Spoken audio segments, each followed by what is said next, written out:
hanya Bahlil dan Tuhan saja sebenarnya yang tahu siapa sebenarnya yang disebut dengan Raja Jawa.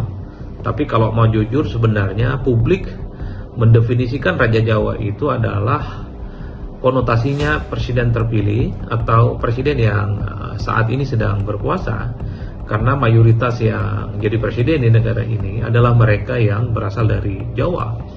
Oleh karena itu, kalau kita mau sederhanakan, sebenarnya yang disebut Bahlil dengan Raja Jawa itu adalah presiden saat ini, dan mungkin juga presiden terpilih di Republik ini hasil Pilpres 2024 dan akan berkuasa di 5 tahun yang akan datang. Pernyataan Bahlil yang disampaikan secara terbuka di depan kader-kader Golkar, ya ini tentu sebagai ultimatum, bahkan semacam intimidasi politik ya. Jadi dia asal mengucapkan sesuatu yang kemudian menjadi kecelakaan sejarah, tapi kita bersenang atau mengucapkan terima kasih pada saudara Bahlil karena dia yang akhirnya merumuskan sifat otoriter, sifat bengis bahkan dari Raja Jawa yang bernama Jokowi.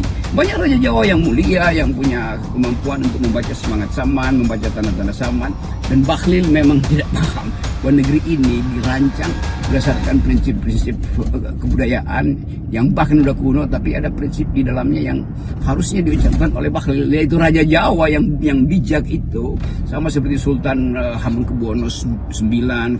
Sebagai raja dia semaunya. Uang kerajaan dihamburkan untuk kepuasannya. Uang kerajaan digunakan untuk membuat kerajaan baru. Dengan nama ini kerajaannya, disingkat IKN.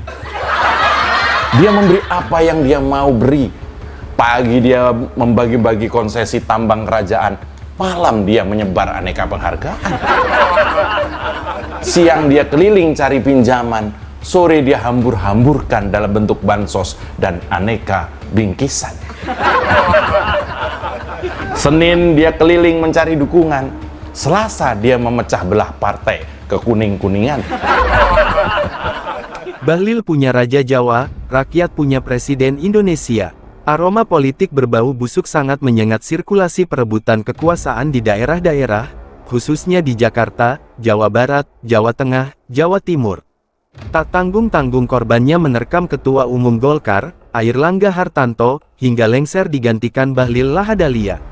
Sangat mengejutkan dan terkesan sangat primordialisme dengan penekanan yang sadistis bahwa jangan main-main dengan Raja Jawa.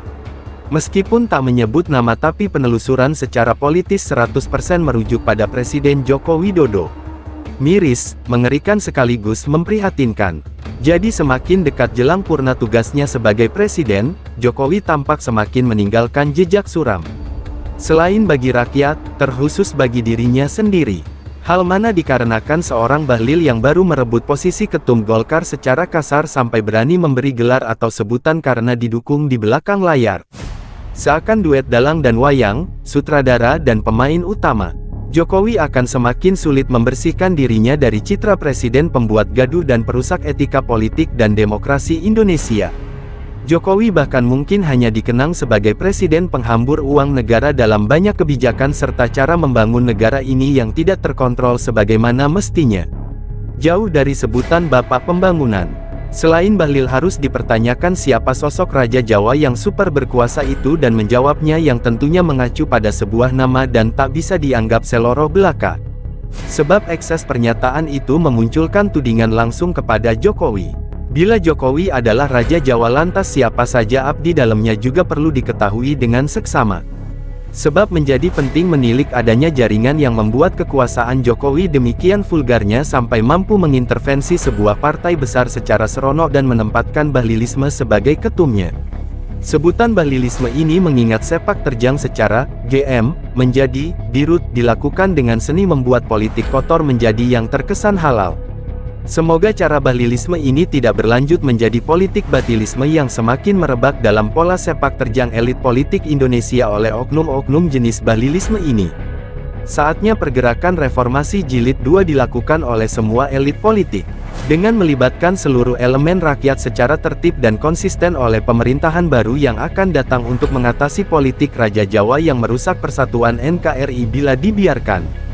Dan Bahlil boleh punya Raja Jawa tetapi rakyat punya Presiden Indonesia yang sah. Lawan